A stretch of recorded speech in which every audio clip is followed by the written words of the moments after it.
Well, hey guys, hope there's enough light for this web camera to work. But welcome back once again to Jack's Photo and Tech.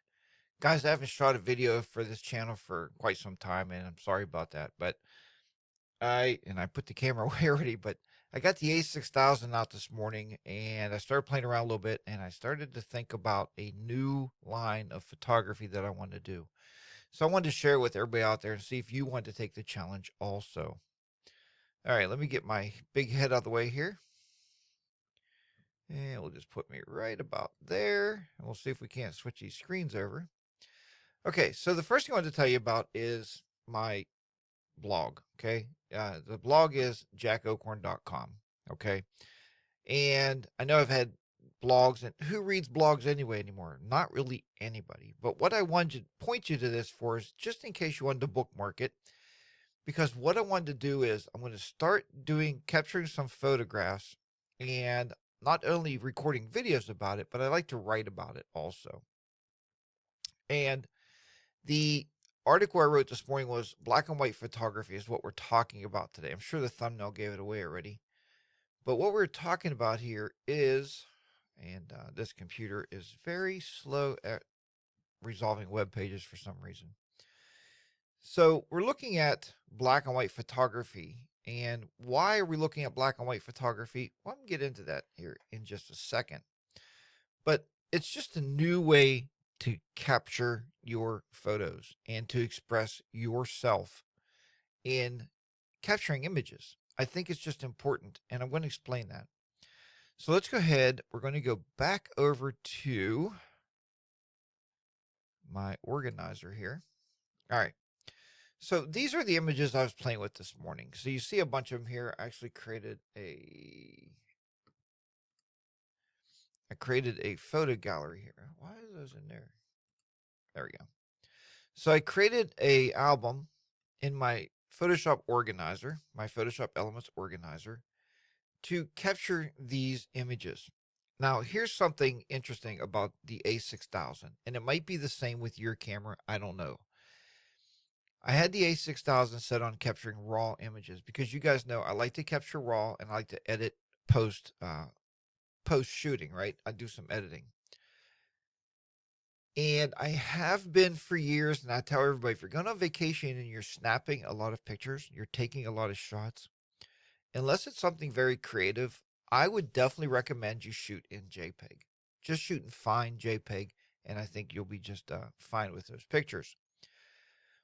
What was happening is RAW was also capturing the color. All right, let's look at this mug here. So I set my camera, even though I set my camera to black and white through the creative mode on the A6000, I was capturing color and it was throwing me off. I was like, why am I capturing color on these shots if in fact I had the camera set to black and white? So I started reading a little bit and looking around, figuring what am I doing wrong? Well, what I did wrong was I was only shooting in RAW. When a camera captures in RAW, we know that the camera catches everything, right? It captures all the color and all the detail of the shot. That's why we shoot in camera RAW.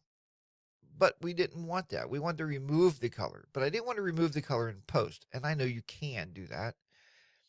But the creative style of photography I'm looking for is shooting in black and white and capturing in detail each item of that photograph. So that's what I wanted to do.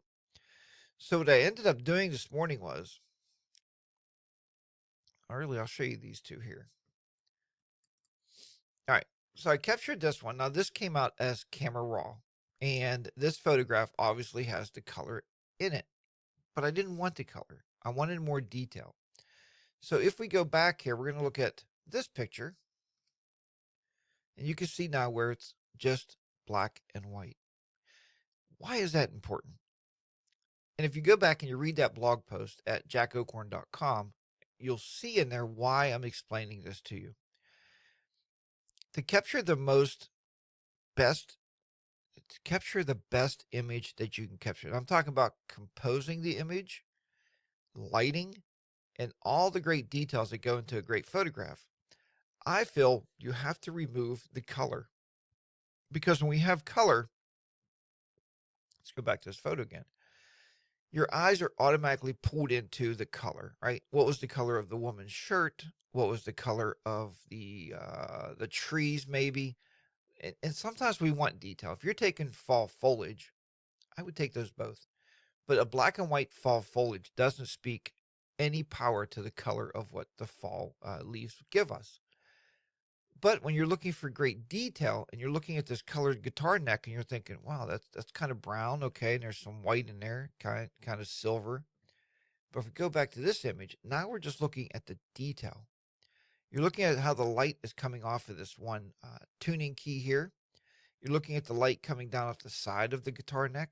Maybe a little bit of light I have on the pick there. I think you're pulling out greater details of the photograph. So that is what I'm currently working on. This is a new series I'm working on. I don't know how much I'll record of it, but I'll definitely want to come back and show you the images. And again, you can always have the choice of going in to your photo editor and taking out the, dropping the exposure or pulling out the all the color of the photograph. But I want you to capture in black and white and look at the detail. I think you're going to learn a lot more. So folks, that's my challenge to you on this video is I'd like to see you capture some detail. Capture some detail with black and white only. Set your cameras. I think even cell phones will do it, but get your cameras out, guys. These are, and believe me, I probably have a couple 100,000 pictures on my phone because I always say the best camera you can have is the one that you have on you at the time that you need it. Most of us don't carry our cameras anymore. It's getting to be a dying art.